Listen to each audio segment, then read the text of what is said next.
Et j'accueille maintenant le président du MEDEF, Geoffroy Roux de Bézieux.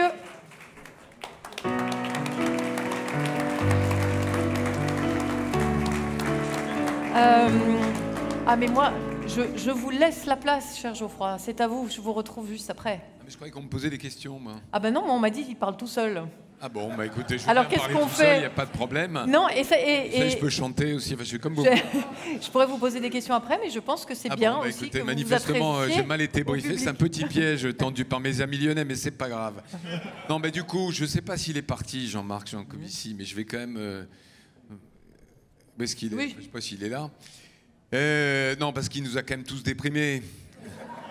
Profondément. Et que donc, moi, je vais quand même essayer de vous remonter le moral. Alors, je sais que quand on est entrepreneur, je veux dire, par nature, on se lève le matin avec le moral, mais quand même. D'abord, je pense qu'il y a un mot qui est totalement absent de sa présentation et qui est pourtant vital pour le monde, qui est celui de démographie.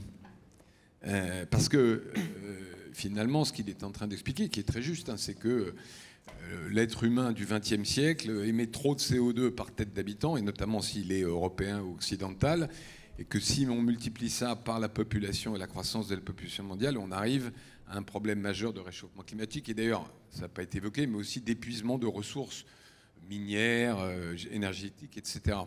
Sauf que, et ça c'est vraiment nouveau, il y a un certain nombre de démographes qui, depuis quelques années, disent que, en fait, on va arriver à un pic de la population mondiale, autour de, alors il y a différentes entre 10 et 12 milliards, et qu'à partir de la fin du siècle, on va commencer à baisser, et baisser très rapidement, pour arriver, alors le chiffre paraît fou, à un total de 4 milliards.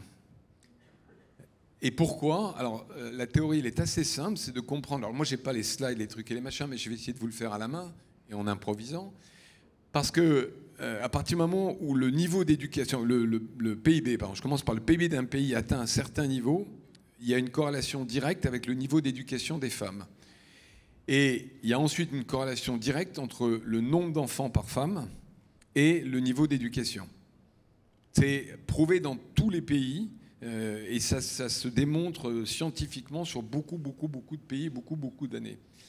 Et donc, si on est 4 milliards, ou si on sera 4 milliards dans 80 ou 100 ans, alors on aura eu certainement le réchauffement qui est évoqué, et ça ne veut pas dire qu'il ne faut rien faire, hein, mais ça veut dire que derrière, à 4 milliards, la planète redevient vivable en termes d'émissions de CO2.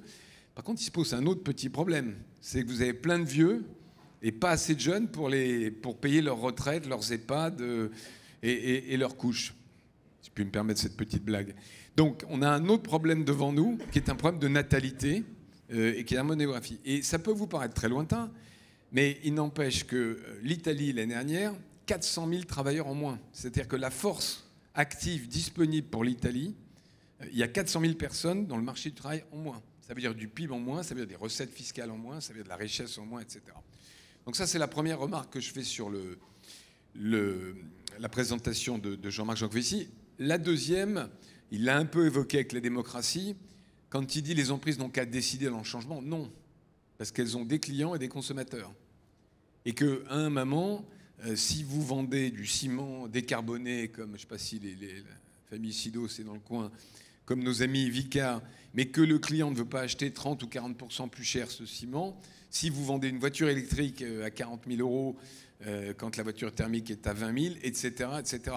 Même chose d'ailleurs pour la construction neuve, hein. On voit bien qu'effectivement, il y a une logique qui s'oppose entre la nécessité de faire du collectif et la volonté de nos concitoyens d'habiter dans de la maison individuelle. Ça reste vrai, quelle que soit, j'allais dire, la perception qu'ils ont clients. Donc on ne peut pas changer les trajectoires simplement parce qu'une entreprise décide de faire un plan. C'est pas vrai. Elle doit associer ses clients, ses consommateurs. Elle ne peut pas faire changer. Dernière chose avec laquelle deux dernières choses avec lesquelles je ne suis pas d'accord. Il dit on est obligé de rentrer en décroissance.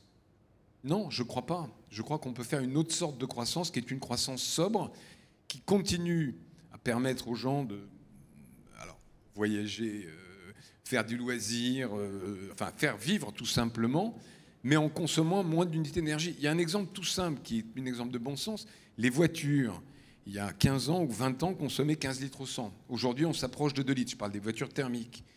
On est capable directionnellement, avec de l'innovation, avec les formidables progrès du digital, d'imaginer autant de déplacements, autant de constructions, mais simplement en émettant beaucoup moins de CO2. Et donc, au MEDEF, nous, on n'est pas, évidemment, je ne vais pas vous surprendre, des décroissants, mais on est des partisans de la croissance sobre.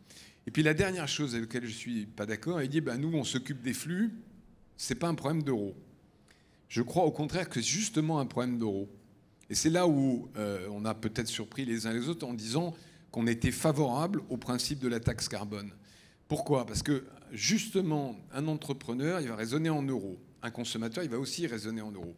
Si à un moment ou à un autre, un produit carboné est plus cher, si produire carboné, c'est plus cher pour l'entrepreneur, la logique de l'économie de marché, c'est que chaque individu contribue au bien général. Donc chaque entrepreneur, chaque consommateur va prendre des décisions individuelles en s'adaptant à ce renchérissement du carbone. Et donc c'est bien la bonne solution, c'est vers ça qu'on tend. Je pense que c'est ça qu'il faut faire. Et donc négliger les euros en raisonnant qu'en flux physique, comme le fait Jean-Marc Jancovici, est, je pense, une erreur. Donc voilà mon petite improvisation de dernière minute. Et maintenant, je me livre à vos questions. Alors installons-nous, oui, parce qu'on va parler un petit peu d'actualité. Mais ça s'appelle du direct. Voilà. Bon, j'ai eu la chance de vous interviewer, pas souvent, mais assez régulièrement ces 20 dernières années. Moi, je n'y pas. Moi non plus, d'ailleurs. Donc, c'est toujours intéressant, justement, je dis ça de mon point de vue aussi, de vous interroger régulièrement, parce que, on le dit depuis ce matin, le monde est en pleine mutation. Il ne faut pas confondre les mutations profondes et l'actualité, quoique, évidemment, les deux sont liés. J'allais dire on sort, non on ne sort pas complètement, mais d'une séquence sociale, comme on dit, très forte, avec une opposition très marquée à la politique du gouvernement sur la réforme des retraites. Comment on s'en sort pour continuer à réformer le pays quand on traverse des crises et on n'est pas épargné depuis les 3 dernières années? Bon, alors là on passe à l'actualité. Bon, d'abord, je répète ce que j'ai dit. Au MEDEF, on soutient cette réforme. Elle est douloureuse, elle n'est pas facile, elle sera d'ailleurs pas facile à mettre en place dans les entreprises parce que, notamment dans des secteurs comme le bâtiment, comme l'industrie, il faudra employer des gens plus âgés et c'est pas simple, mais elle est absolument indispensable pour des raisons démographiques, une fois de plus. Je ne vais pas refaire le comptage que vous connaissez, mais quand on a le nombre d'actifs qui baisse par rapport au nombre de retraités, il y a un moment ou un autre où il n'y a pas 36 solutions. Alors, oui, elle a provoqué beaucoup de protestations, mais juste une chose, dans tous les pays qui ont réformé les systèmes de retraite avant nous, l'Italie, l'Espagne, l'Allemagne, le pourcentage de gens qui étaient opposés à la réforme est exactement le même. Vous avez partout 70-75% des gens qui ne veulent pas travailler après 62 ou après 64. Oui, mais dans des pays à culture très différente. Et voilà, dans les autres pays, il n'y a pas la même culture politique, révolutionnaire, le même terreau syndical, donc ça ne se transforme pas en concert de casserole comme on le voit chez nous. Mais, je le dis avec un petit sourire, tous les gouvernements qui ont réformé les retraites dans leurs pays respectifs, en Europe occidentale en tout cas, ont perdu des élections derrière. Donc il faut mieux ne pas avoir à se présenter pour faire cette réforme. C'est ce que j'ai dit, parce que je ne sais pas, quand vous parlez de l'Allemagne, je ne sais pas si vous parlez par exemple de Schröder à l'époque. Exactement. Bon, il a fait la réforme et il est parti. Enfin, il s'est fait battre en l'occurrence. Voilà. Il n'est pas parti volontairement. Non, mais voilà. oui. Alors comment on en sort? Parce que je n'ai pas répondu à votre question. Nous, on a réussi, enfin nous au MEDEF, on a réussi à garder une ligne ouverte avec les syndicats de salariés, en tout cas avec les syndicats réformistes pendant toute cette période, à tel point qu'on a réussi à signer un accord sur le partage de la valeur. C'est la première fois depuis 40 ans que pendant un mouvement social, pendant des manifestations, pendant des grèves dures, le MEDEF garde, enfin le patronat d'ailleurs, c'est pas que le MEDEF, on l'a fait avec nos collègues de la CPME et de l'UDP, garde la ligne ouverte et continue à négocier. Et pourquoi on a fait ça? Parce qu'on se doutait bien qu'il y avait un après et que ne plus rien faire pendant 1 an, pendant 2 ans, pas possible. Pour ça qu'on a dit, que j'ai dit au président de la République qu'il fallait s'appuyer plus sur la démocratie sociale pour repartir dans des réformes. Alors c'est pas complètement sa tasse de thé, vous le savez, mais faute d'avoir une majorité au Parlement, il peut s'appuyer sur les syndicats qui sont prêts à négocier, ce n'est pas le cas de tous, hein, vous le savez aussi, et le patronat qui a montré qu'il était responsable. Donc, on nous a proposé d'abord de discuter en 100 jours. Moi, j'ai dit que 100 jours, je ne sais pas faire parce qu'on part sur des points de vue qui sont assez opposés. Et donc, comme dans une entreprise, il faut du temps. Il faut du temps pour se mettre d'accord. Le dialogue social ne peut pas résoudre tout. Les retraites, si on nous avait donné les retraites, évidemment, on n'y serait pas arrivé. La CFDT veut augmenter les cotisations, taxer le capital, etc. Et nous, on était favorables à l'âge de départ. Donc, on n'aurait pas eu de compromis. Mais il y a des sujets sur lesquels on peut y arriver. Par exemple, je pense que l'emploi des seniors, maintenant que la réforme est votée, est un vrai sujet. Comment on fait pour garder nos seniors? Comment on fait pour adapter les postes? Comment on fait pour même recruter des seniors? C'est vrai que collectivement, on n'est pas bon. Donc, oui, c'est des sujets qu'on peut discuter. Et je pense que le gouvernement n'a pas le choix. Parce que, vu ce qui se passe au Parlement et ce qui s'est passé, s'appuyer sur des gens qui sont prêts à négocier, qui sont prêts à faire des compromis, loin des caméras, sans le bruit, la fureur, les casseroles et tout ce que vous voulez, je pense que c'est vraiment la solution. Période d'inflation record qui inquiète tout le monde, les Français, qui inquiète les chefs d'entreprise. Comment mieux partager la richesse, la valeur produite pour lutter contre ces effets? Alors vous me tendez la perche, chien de main. Il faut d'abord la créer. C'est ça. Avant de la partager. Et dans ce pays, on a souvent envie de la partager avant de la créer. Alors d'abord un mot sur les salaires, parce que moi je considère que les entreprises ont fait le job. Il y a beaucoup de statistiques qui circulent, mais là, la dernière qui date de la Banque de France, donc qui ne vient pas du MEDEF, c'est que les salaires en 2022 ont augmenté de 4,5% et augmenteraient de 5% en 2023.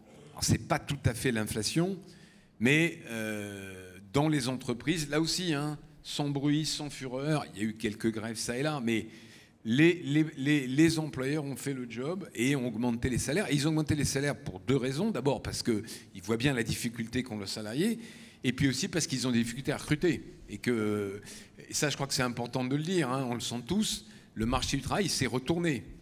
Pendant 30 ans, on pourrait considérer que l'employeur était en position de force.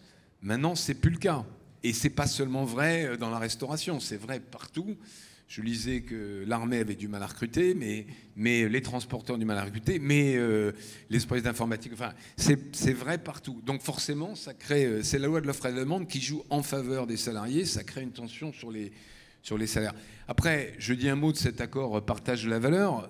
Nous, je crois que philosophiquement, 99% des patrons, quand ils font une très bonne année, ils sont prêts à partager cette année, enfin ce résultat, avec leurs salariés. Parce que, évidemment, le résultat, c'est pas tout seul. Alors, il faut dire aussi qu'en France, on est le pays d'Europe occidentale ou d'Occident qui partage le mieux. Pourquoi? Parce que le général de Gaulle a inventé la participation et on a rajouté l'intéressement. Donc, il y a à peu près 50% des salariés qui, aujourd'hui, sont couverts. La question de cet accord, c'est comment on fait pour les 50% autres, donc essentiellement les salariés de petites entreprises, moins de 50. Et là, on a beaucoup discuté, on est arrivé à un compromis qui demande aux chefs d'entreprise qui auraient fait 3 années de profit au-delà de 1% du chiffre d'affaires, de mettre en place un dispositif qui peut être l'intéressement, la participation, mais surtout la prime de pouvoir d'achat, donc la fameuse prime qui s'est appelée à tort prime Macron, qu'on devait supprimer au 1er janvier 2024, et que dans l'accord, on a gardé les défiscalisés. C'est le système le plus simple pour les PME, c'est-à-dire que le patron de PME, il va avoir son expert comptable le 15 mars, enfin à la fin de son exercice, combien j'ai fait de profit. Bon, j'espère qu'il le sait un peu avant, mais enfin, bon, quelquefois, il y a des cas où ça peut être une surprise. Et il dit, je mets 500 € par personne, je mets 600 € par personne. Je crois que c'est le meilleur système. Donc, on a vraiment fait un pas en avant. 4 syndicats de salariés l'ont signé. Donc, c'est un très bel exemple de dialogue social et de compromis. Et la seule chose que j'espère, je le dis dans cette assemblée, c'est que, après beaucoup de discussions, on n'a pas précisé le montant minimum. J'espère et je suis sûr qu'il n'y aura pas des patrons pour abuser du système et mettre 10 € par salarié, parce que ça veut dire qu'un jour ou l'autre, on aura une loi derrière. Mais je fais confiance à la très grande majorité de nos patrons et de nos adhérents pour, s'ils ont fait une bonne année, se montrer à la hauteur de cette année. Car cette matinée est placée sous le signe de l'optimisme. Il y a quelques semaines, j'ai pas mal de pentes à remonter, quand même, je crois. Là. Il y a quelques semaines, le MEDEF a organisé une REF, une rencontre des entrepreneurs de France, sur la question de la souveraineté. Et là, c'est une question de la salle pour vous, Geoffroy Roux de Bézieux, selon vous. Enfin, veulent avoir votre point de vue, c'est quelqu'un dans la salle qui a posé la question, sur la place de la France. Et au-delà, évidemment, l'Europe, bien sûr. Alors, ce mot de souveraineté, il ne faut pas se tromper. La souveraineté, ce n'est pas le protectionnisme. C'est simplement la prise de conscience que, c'est vrai, on a porté au MEDEF assez tôt, puisqu'en arrivant en 2018, j'ai créé une commission souveraineté, qu'il y a une dépendance sur un certain nombre de secteurs qui peut être dangereuse dans un monde qui se tend. Il ne s'agit pas de fabriquer tout en France ou en Europe. Il ne s'agit pas de rapatrier, moi je ne sais pas, la fabrication de t-shirts bon marché. Mais de la même façon qu'on a décidé qu'un certain nombre de choses devaient être fabriquées en France parce qu'ils sont régaliens, un sous-marin nucléaire, on est les seuls avec les Américains et les Russes à fabriquer entièrement toutes les pièces. Alors ça coûte plus cher, hein, mais on a décidé que c'était souverain. Je pense qu'il y a un certain nombre de choses dont collectivement, et là c'est un aller-retour entre l'État et les entreprises, c'est probablement au niveau européen autant qu'au niveau français, où on ne peut pas être dépendant. Donc, il y a deux exemples qui sont dans l'actualité que vous connaissez. Hein. Il y a les chips, enfin les nanoprocesseurs, microprocesseurs. Aujourd'hui, 50% de l'Europe est fournie par Taïwan. Taïwan a un avenir géostratégique, on va dire, incertain. Et donc, oui, on soutient, une fois n'est pas coutume, une intervention étatique pour investir, co-investir dans des usines en Europe, si possible en France, à Grenoble, autant que ça soit dans la région, pour fabriquer des nanoprocesseurs ou des microprocesseurs. Même chose pour le paracétamol, hein, on s'est tous rendu compte, là, le Covid de ce point de vue-là a été quand même un sacré révélateur, qu'on ne fabriquait plus de paracétamol en Europe, quand même un petit problème. Et donc, il faut que ça soit un nombre limité, forcément. Il faut que ça soit une décision collective. Et il faut surtout qu'on accepte tous collectivement que ça coûte plus cher. Parce que si c'est parti, c'est aussi, hein, c'est le vieux principe de Ricardo, c'est qu'on a été aux endroits où c'est le plus effectif à produire. Mais je ne confonds pas la souveraineté, l'autonomie stratégique de l'Europe et de la France avec le protectionnisme. Parce que le commerce mondial, la mondialisation, ne jetons pas le bébé avec l'eau du bain. Ça a permis de baisser les coûts, ça a permis de lutter contre l'inflation, ça a permis aussi à des centaines de millions dans le monde, de personnes dans le monde de sortir de la pauvreté. Et donc, ce qu'il ne faut pas, c'est les enfants tomber du mauvais côté de la force. C'est-à-dire ériger des barrières, parce qu'on sait bien que ça ne marchera pas et que c'est le mauvais système. Pour rebondir justement sur ce qu'a dit Jean-Marc Jancovici tout à l'heure, quand il a terminé par ça, il dit qu'il faut arrêter de vouloir singer les États-Unis, etc. Quel est votre point de vue ? Alors, enfin, je sais pas comment dire, ne raisonnons pas de manière émotionnelle. Il ne s'agit pas de savoir si on singe ou pas. On sait qu'en Europe, on a une économie de marché, un capitaliste qui est quand même légèrement différent des Américains, qui est beaucoup plus protecteur pour les individus, où se soigner ne coûte pas, on ne vous demande pas votre carte bleue à l'entrée de l'hôpital et 50 000 $ de caution avant de vous opérer, parce qu'il y a un système partout. Alors la France est peut-être un peu plus généreuse avec ses concitoyens, mais le modèle surtout depuis que les Anglais, c'est un capitalisme plus égalitaire. Je ne sais pas si vous connaissez forcément ce chiffre, hein, mais les coefficients d'inégalité en France, c'est de 1 à 40 avant redistribution et on tombe de 1 à 10 après redistribution. Parce qu'on a les systèmes d'allocation familiale, les systèmes d'assurance chômage. Donc on ne peut pas, de toute façon, singer les Américains parce qu'on a un modèle différent. Le problème, c'est qu'il faut que ce modèle arrive à faire autant de croissance et soit capable de résister. Et notamment sur l'innovation. Je sais que Gilles Babinet est intervenu avant, mais je n'ai pas pu t'écouter, Gilles. Mais effectivement... Il a été très bon. Je n'en doute pas, je n'en doute pas. Je ne sais pas que vous direz la même chose de moi tout à l'heure, mais bon, on verra. mais c'est vrai qu'en Europe, on a les ingénieurs, on a parfois les innovations, mais on n'a jamais le business derrière. Vous connaissez tous l'histoire de la carte à puce, du Minitel, etc., etc. Mais je crois qu'il a vaguement dit, d'ailleurs, Jean-Marc, chez ChatGPT, sur les 17 ingénieurs qui étaient, ou les 15 ingénieurs qui étaient, pas chez ChatGPT, d'ailleurs, chez Llama, le modèle, l'équivalent B2B chez Facebook, chez Meta maintenant, les 2/3 des ingénieurs qui ont conçu le modèle de langage de base étaient des Français. Normaliens ou X, enfin des post-docs en maths, etc., etc. Alors la bonne nouvelle, comme je fais une petite parenthèse, que vous ne m'avez pas posé la question, mais je vais me faire une question à moi-même. Est-ce que ChatGPT va changer C'est toujours très difficile de dire ça à l'avance, parce qu'il y a plein de gens qui pensaient que le métavers allait changer. Mais là, quand même, pour ceux qui ont essayé et qui ont vu des démos, surtout dans des entreprises, c'est quand même bluffant. Pour ça, d'ailleurs, qu'il y aura des gains de productivité, contrairement à ce qui s'est dit.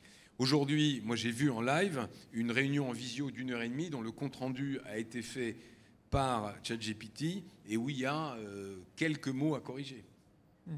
Et l'autre bonne nouvelle de ça, et quand on dit que ça va supprimer des emplois, ça va supprimer des tâches inutiles, surtout. Et l'autre bonne nouvelle de ça, c'est que, certes, aujourd'hui, il n'y a pas de modèle européen qui soit prêt. Bon, il y a Loom, mais ce n'est pas complètement prêt. Mais contrairement au système des moteurs de recherche, le fait, puisque l'enrichissement du modèle est très marginal par rapport aux utilisateurs, donc le fait d'avoir 100 millions d'utilisateurs d'un côté et 0 de l'autre ne nous donne pas un retard irrémédiable. Il est encore temps de créer des ChatGPT ou de l'intelligence artificielle générative, comme on dit, en Europe et en France. Voilà, donc ça, c'est une bonne nouvelle. Oui, alors des métiers vont disparaître, mais ce qu'on disait tout à l'heure, il y a encore des tas de métiers qui vont être créés. Et Moi, je suis optimiste de ce point de vue-là.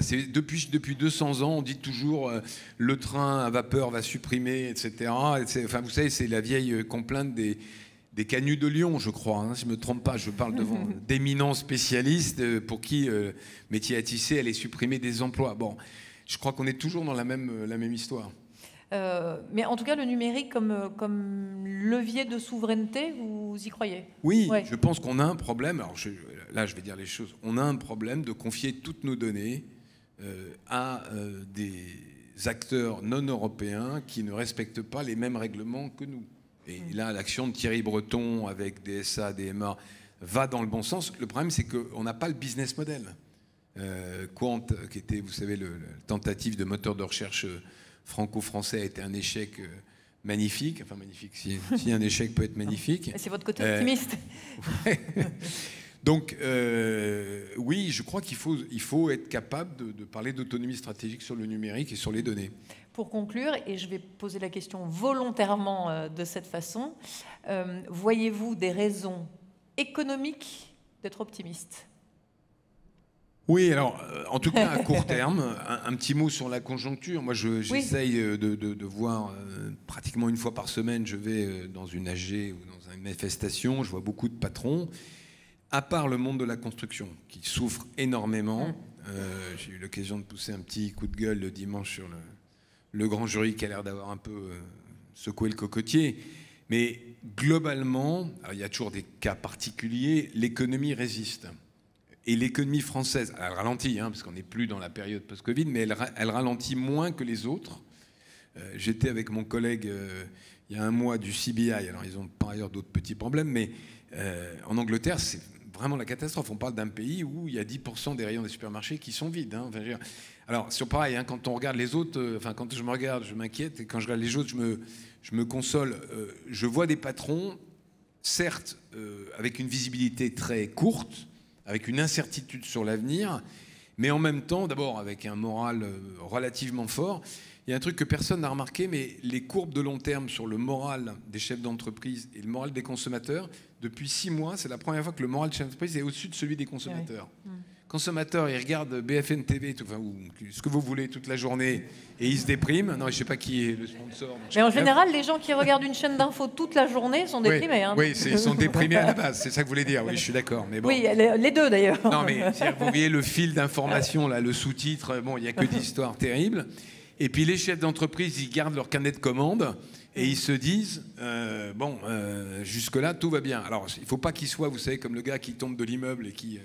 Jusqu'ici, tout va bien. Jusqu'ici, tout va bien. Mais on résiste. Et d'ailleurs, je signale quand même, on résiste pourquoi ? Parce que la France a fait des réformes significatives. Tout n'est pas parfait.